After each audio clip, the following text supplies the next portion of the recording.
That's right. Take this dive kick, bitch. How you like this dive kick? Alright. Oh, here come my good night, Jim. Hey guys, live from California with Andre Lambert, your host that gives you the most. We got Why We Hate You. Now, you guys are going to be wondering why I got this gavel in my hand today. That's because I like to go over justice. Justice is an important topic to me because I'm all about fairness, right? When I get my 5 meters with Phoenix, I deserve to win because it's justice. So I got my two best buds over here, Phoenix Wright and Nova. And what these guys like to do is they like to deliver justice. But I'm going to go over how. Now, Phoenix Wright, he enters the match on point in my opinion, and he collects evidence, and then he goes into a mode I like to call trial mode.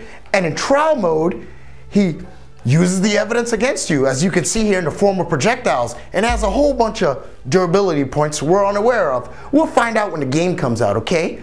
But don't get hit by an objection. Why? Because your objection might get overruled. And what happens there is he goes into turnabout mode and he becomes a very, very overpowered character, which he deserves because you're a wrongdoer, okay?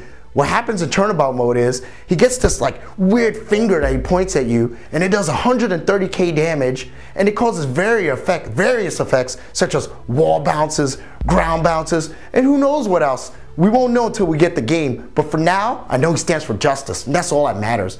So, in my opinion, I suggest that Phoenix Wright be played on point, you collect your evidence, you get into turnabout mode, and then you tag him out and use him as an X Factor level 3 character. Why? Because he has a 0 frame, omnidirectional, level 3 super that'll hit you if you're not doing anything but breathing, you criminal. But besides that fact, Nova, right, who's also a person who likes to deliver justice, has a dive punch, not a dive kick, a dive punch that causes ground bounce from the top of the screen, and it has a diagonal arc. He also has flight mode, right? He also has an 8-way dash, and he has a super that delivers all the crime and punishment that you've done to him back in the form of justice. He also has this weird super armor move that travels all around the screen. That doesn't matter. Whatever he's doing, he's delivering justice, and that's all that matters. Criminals. This is bullshit. Got my 5 meters. And now I'm gonna win Evo. Yes. That's right. I'm the pickable asshole. Huh? Fuck. The f is this? Don't play this shit. Man. The hell? Oh man. What the? I need to lay off these late night crack sessions, man.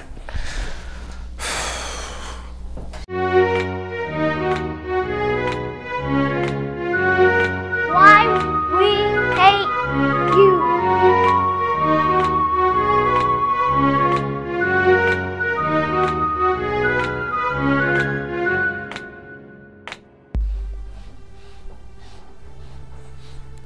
Dre.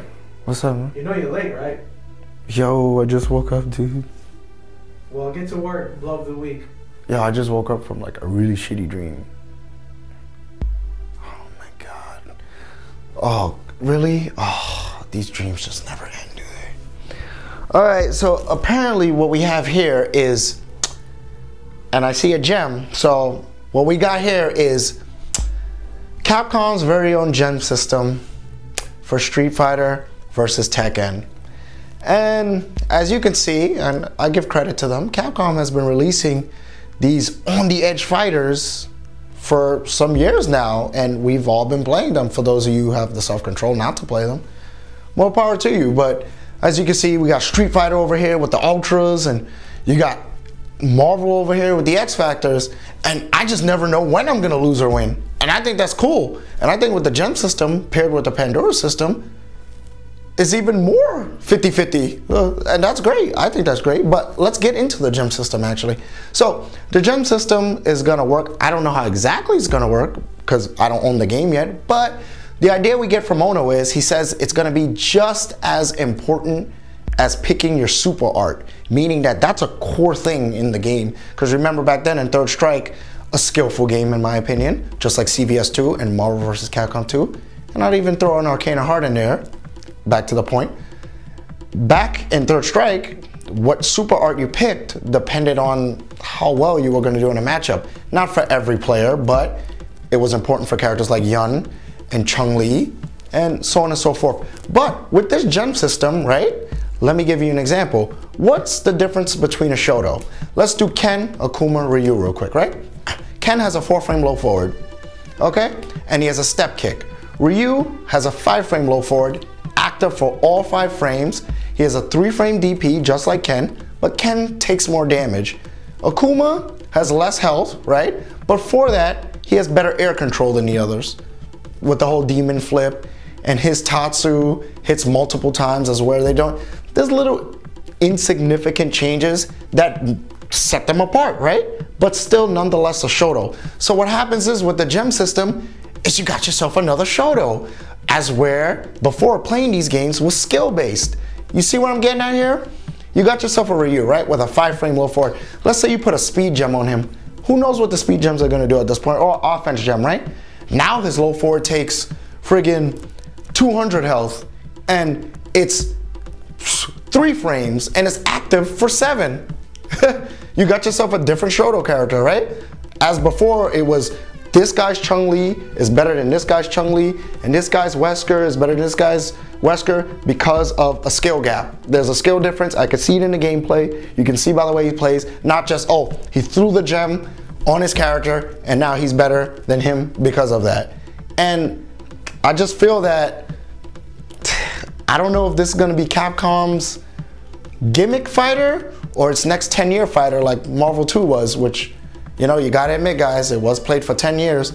And I just want you guys to think about that because look at Pocket Fighter.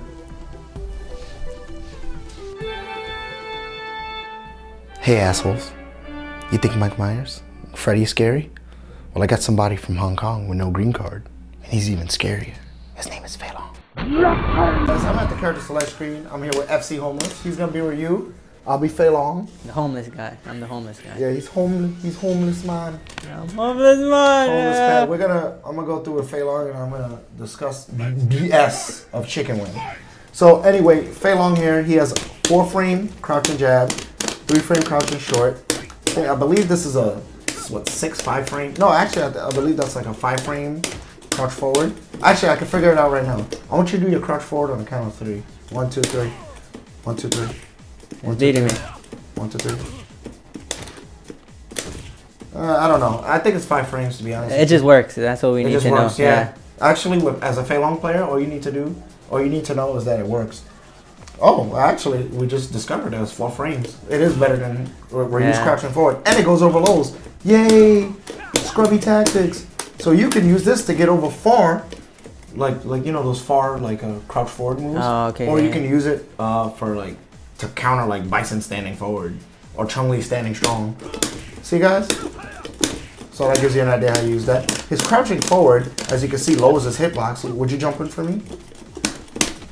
Well, you know, do like an attack or something like that. Let's see how effective it is. It's pretty effective. It actually makes moves whiffs if they're not aimed correctly. Yeah. His crouch forward.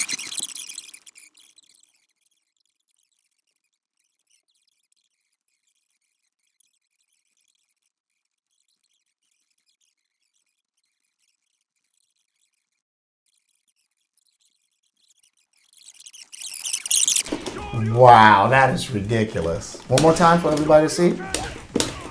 And he gets a free punish.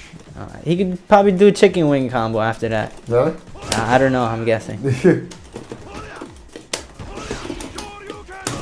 I mean, for those of you who want to keep it simple, he said it's 250 at least.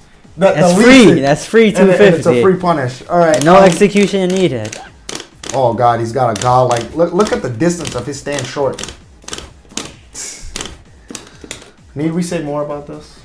One more thing. What? That he has combos for days against Rose, Sagat, and all yeah, he has with that close medium punch and stuff like that. Yeah, close medium into ChickenWing. ChickenWing. Actually, it connects on him too. Look, I just did it. See, 1, 2, 3. Oh my God. Yeah, wow. So I'll show them that combo. And what am I supposed to do? Ferris into Rekka? All right, so or you could do DP, whatever. Let me just get that to connect before we sign off with you guys. What's up with my execution? Do you know the timing on that? Nah, man, I don't play these easy mode characters. Excuse I play me? Yun. Oh. What's going on here? I can't even do ChickenWing anymore. Alright, you guys are done. Alright, I'm not showing you shit. Keep that for yourself next to your Evo. Yeah, Don't show yeah. anyone it. Oh, secret combo? Yeah. Alright, well, oh, don't forget that you can FABC this too. Okay. Oh, into ChickenWing. Yeah, oh, wow. Wait, hold on. Look Okay, at that, 240. damn it. Oh, Alright, yeah, we're done here. We're done. I told you guys. How do you like that ChickenWing, eh? Could you imagine him chasing you down the block? Rotating after you? Kicking you in the back of your head? You never know when it's gonna hit. He gets a combo for it. I don't see Freddy and Jason doing that. Do you? Now hold that shit.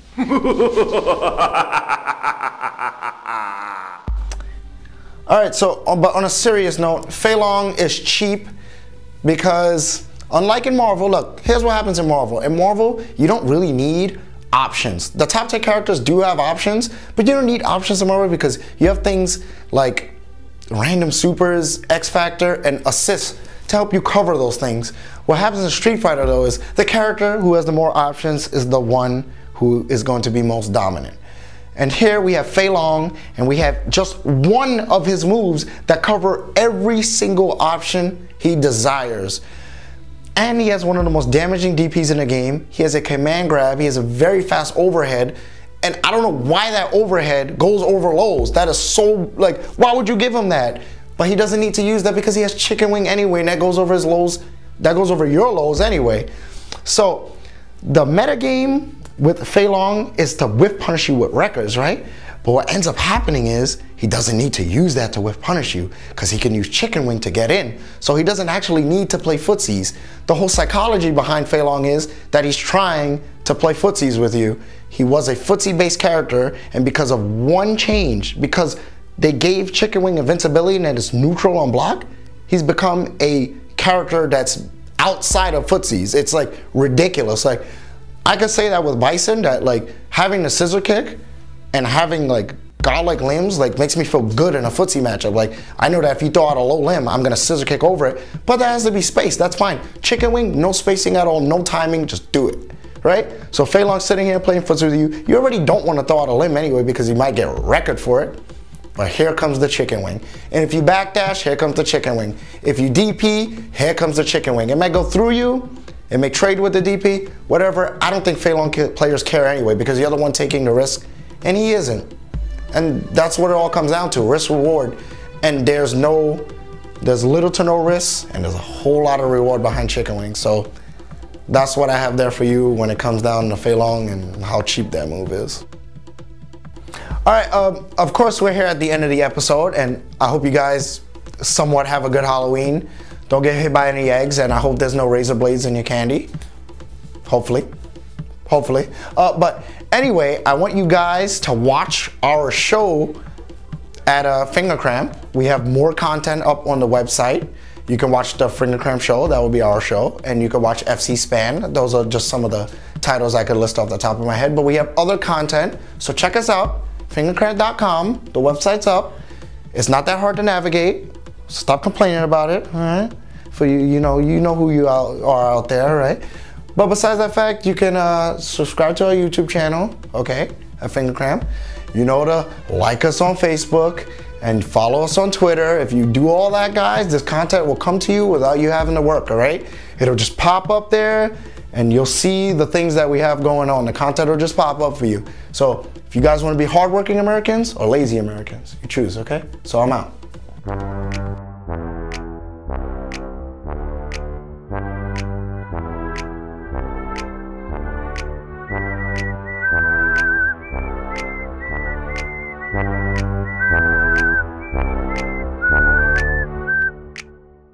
All right, hey motherfuckers. No, that's godlike. Hey motherfuckers.